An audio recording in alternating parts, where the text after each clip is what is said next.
नमस्कार मित्रों, मैं अपने YouTube चैनल में आप सबका स्वागत करता हूं।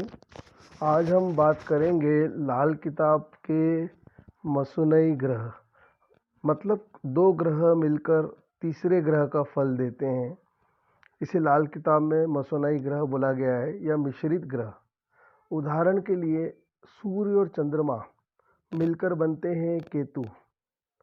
आपने देखा अमावस्या के दिन सूर्य और चंद्रमा एक साथ रहते हैं, तो उस दिन केतु का प्रभाव ज़्यादा रहेगा प्रत्येक व्यक्ति पर, क्योंकि सूर्य चंद्रमा की युति आसमान में सभी के लिए समान रहती है। तो सूर्य चंद्रमा मिलकर बनते हैं केतु। अब अगला ग्रह लेते हैं हम सूर्य मंगल। मित्रों, सूर्य मंगल मिलकर बनता है बुध।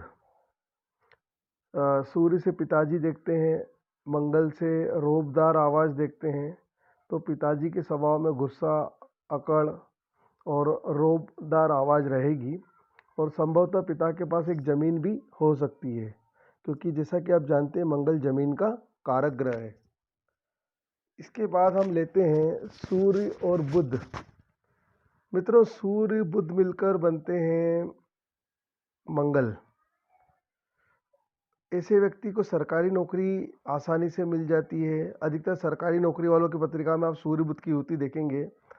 और सूर्य बुध शिक्षा के लिए अच्छा होता है, ज्योतिष के लिए अच्छा होता है, बैंक की नौकरी के लिए अच्छा होता है।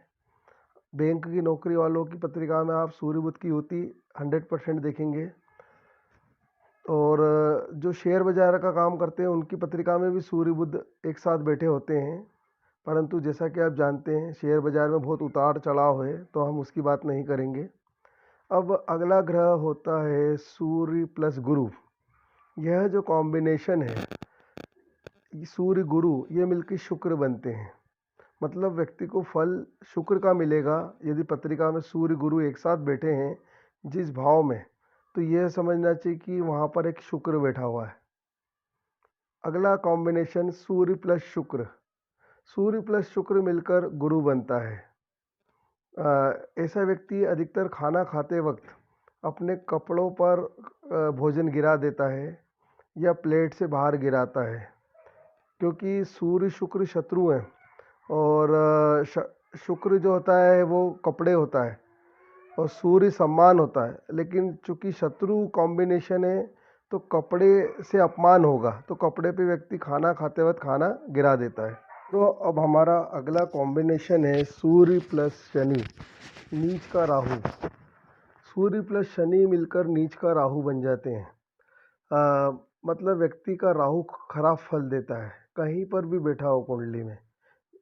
और सूर्य शनि जहाँ पर बैठे हैं, जो कॉम्बिनेशन है, वहाँ वहाँ पर भी हम ये माने कि एक नीच का राहु बैठा हुआ है जो नीच के फल देगा। अब इसी तरह हम अगले कॉम्बिनेशन की तरफ चलते हैं, सूर्य प्लस राहु। सूर्य प्लस राहु, जैसा कि आप जानते हैं ग्रहण होता है, परंतु दोनों मिलाने पे खराब शनि बन जाता है। तो यहाँ पे एक खराब शनि का फल व्यक्ति को मिलेगा। अब ऐसे हमने देखा है कि सूर्य राहु की युति हो तो पिता को संघर्ष करना पड़ता है और व्यक्ति के पिता को हार्ट अटैक आता है। जब भी बुढ़ापे में, जब भी मृत्यु के समय हार्ट अटैक पिता को आता है, ऐसा देखा गया है, क्योंकि सूर्य पिताजी होता है, सूर्य हार्ट होता है और राहु अटैक होता है। इसके बाद हम बात करते हैं चंद्रमा।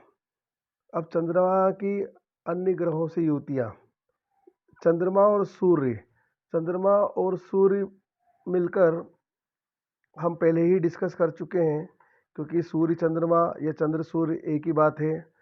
फिर अगला कॉम्बिनेशन हम लेते हैं चंद्र शनि का। चंद्र शनि नीच का केतु होता है, मतलब खराब फल देगा, जिसे हम विषयोग बोलते हैं।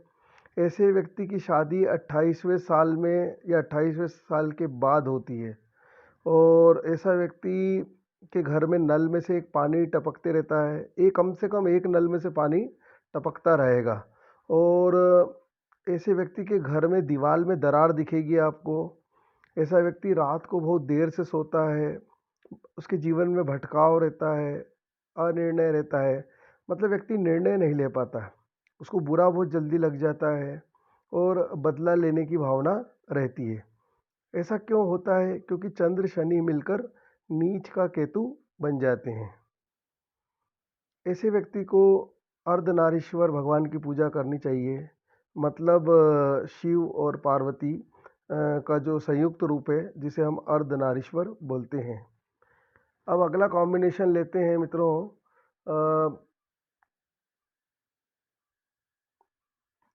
मंगल और सूर्य। मंगल सूर्य मिलकर बन जाएंगे बुध। फिर हम बात करते हैं मंगल और चंद्रमा। मंगल चंद्रमा मिलकर बनेंगे शुक्र, जिसे महालक्ष्मी योग भी बोला जाता है। तो ऐसा क्यों बोला जाता है? क्योंकि मंगल चंद्र मिलकर बन जाते हैं शुक्र। ऐसे व्यक्ति के पास कृषि भूमि अवश्य रहती है, मतलब एग्रीकल्चर लैंड। और ऐसे योग को माँ बेटा योग भी बोलते हैं, क्योंकि चंद्रमा काल पुरुष की पत्रिका में चौथे भाव का स्वामी होता है, तो चौथा भाव माता का होता है, और काल पुरुष में लग्नेश मंगल होता है, तो उसको हम बेटा मान लेते हैं। तो ऐसे योग को माँ बेटा योग बोलते हैं। ऐसा व्यक्ति के पास कृषि भूमि अवश्य रहती है और व्यक्ति धनवान रहेगा, अमीर रहेगा, क्योंकि Mangal plus Chandra is equal to Shukra. अब अगले कॉम्बिनेशन की बात करते हैं, मंगल प्लस बुध। मंगल और बुध मिलकर बनते हैं राहु। तो मंगल बुध जहाँ पर भी बैठे हो एक साथ, तो वहाँ राहु बन जाता है। तो ऐसा योग अच्छा नहीं माना जाता है, क्योंकि मंगल और बुध आपस में शत्रु हैं और वो दोनों मिलके राहु भी बन गए हैं। ऐसे व्यक्ति के घर में किचन के पास सीढ़ियाँ रहती है, और ऐसा व्यक्ति दवाई का काम कर सकता है, मोबाइल का काम कर सकता है, क्योंकि दवाइयाँ और मोबाइल मंगल बुध से ही देखते हैं, और मंगल बुध मिलकर राहु बनते हैं। और आपने देखा सारे मोबाइल राहु के ही होते हैं, मोबाइल राहु से देखते हैं, और दवाइयाँ भी राहु से ही देखते हैं, क्योंकि केमिकल्स होते हैं। All chemicals are poisonous and all poisons are chemicals, ऐसा केमिस्ट्री में बोला जाता है। तो जहाँ पे भी केमिकल्स आ गए हैं, तो वहाँ राहु तो आएगा ही। अब इसके बाद हम बात करते हैं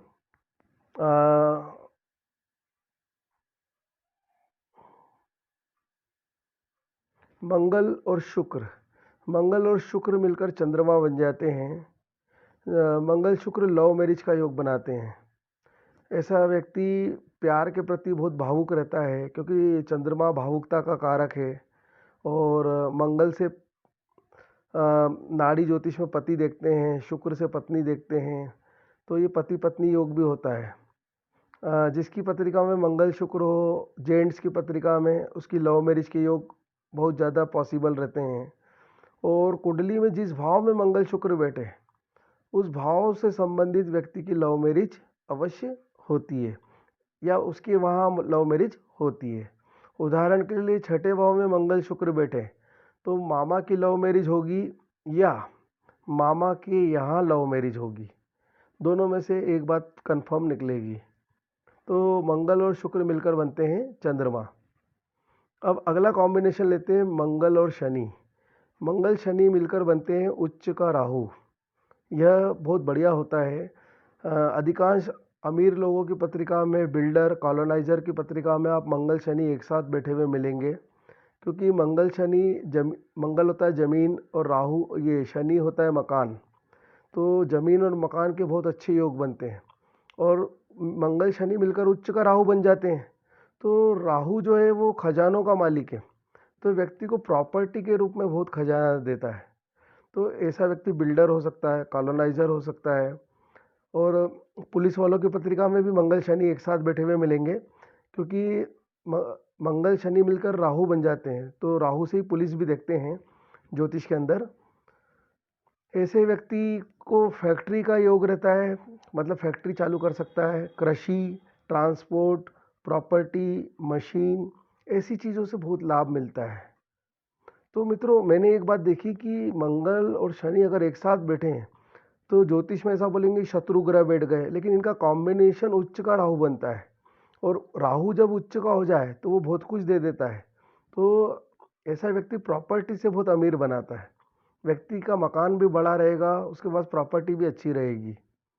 अब हम अगले कॉम्बिनेशंस की बात करते हैं। मंगल प्लस राहु। यदि मंगल और राहु कुंडली में एक साथ बैठे हैं तो वो बुध बन जाते हैं। और ऐसा योग अंगारा योग कहलाता है। व्यक्ति को अचानक गुस्सा आ जाता है, बहुत ज़्यादा गुस्सा आएगा, क्योंकि मंगल साहस है, राहु दुस्साहस है। ऐसे व्यक्ति में हिम्मत बहुत रहती है। और ऐसे व्यक्ति के साथ ज़मीन और धन के मामले में धोखा होता है। और ब्लड प्रेशर की तकलीफ़ भी रहती है, क्योंकि मंगल से ब्लड देखते हैं, तो ब्लड प्रेशर की तकलीफ़ रहेगी और ज़मीन और धन के मामले में धोखा होगा।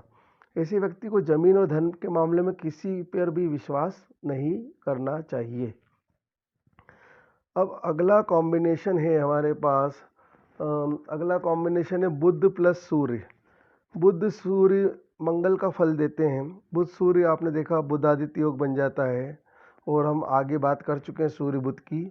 सूर्य बुध या बुध सूर्य एक ही बात है। अब आगे चलते हैं हम मित्रों। बुध और चंद्रमा। बुध चंद्रमा वैसे कोई ग्रह नहीं बनाते, परंतु पितृदोष होता है, क्योंकि बुध बेटा है चंद्रमा का। जहाँ पर भी पिता पुत्र एक साथ बैठते हैं तो वहाँ पर पितृदोष होता है। जैसे सूर्य शनि कुंडली में एक साथ बैठे तो पितृदोष रहेगा, क्योंकि सूर्य पिता है, शनि पुत्र है। उसी तरह से चंद्र बुध भी एक साथ बैठे हैं तो पितृदोष रहेगा, या बुध चंद्र एक साथ बैठे हैं। ऐसे व्यक्ति को चर्म रोग जरूर होता है, मतलब स्किन डिसीज।